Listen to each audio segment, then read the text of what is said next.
Europe 1, 7h25, Thomas Soto. 27-1, c'est officiel, ou quasiment, le Royaume-Uni va sortir de l'Union Européenne, donc le Brexit a gagné. Bonjour Raphaël Antoven. Bonjour Thomas. En peu de mots, que vous inspire ce divorce ? En peu de mots, très rapidement, quoi qu'on en pense, il me semble qu'il y a au moins une bonne nouvelle à ce retour au XXe siècle. Et quelle est-elle alors ? Les partisans du Brexit sont désormais les seuls responsables de ce qui va arriver.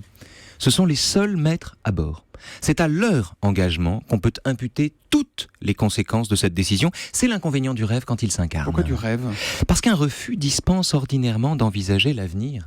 Le non est myope et c'est en cela qu'il est séduisant. Il dispensait, avant d'être ratifié, de voir plus loin qu'aujourd'hui. Maintenant qu'il est concret, palpable, il endosse tous les inconvénients de la réalité. Désormais, le refus est en situation de responsabilité. L'éthique de conviction qui présidait à ce vote est contrainte de devenir éthique de responsabilité. Et s'il reste une chose à faire, c'est empêcher les partisans du Brexit, comme ils tenteront de le faire, d'imputer à l'Union européenne dont ils ont divorcé les effets financiers, politiques et culturels de leur vote. De la difficulté en quelque sorte de passer de l'opposition à la majorité, de gagner les élections quand on est habitué à être dans l'opposition, c'est ça en gros ce que vous dites. C'est exactement ça, c'est très commode d'être dans l'opposition, mais c'est très important pour cette raison vraiment de rappeler les partisans du Brexit à leur responsabilité. Et pourquoi c'est tellement important de les rappeler à leur responsabilité dans ce choix qu'on dit irréversible ? Mais il est irréversible et le Brexit, comme la vie, le Brexit est le résultat d'une révolte mal comprise qui dit non avant de dire oui. C'est la conséquence du sentiment flatteur qu'il suffit de répudier un système pour s'affranchir de ses inconvénients. Or, c'est pas le cas.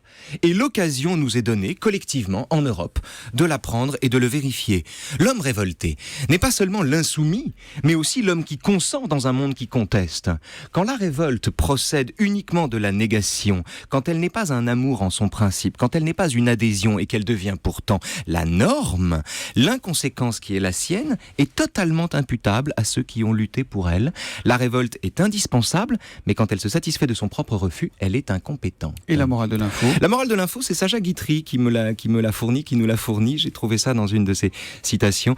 Il dit « J'ai posé un écriteau sur ma porte avec écrit dessus « Sortie libre ». Sortie libre et sortie donc choisie par les Britanniques. Il est fort, Raphaël Antoven, parce que même sur l'actu chaude, sur le hot news, comme on dit, il arrive à philosopher.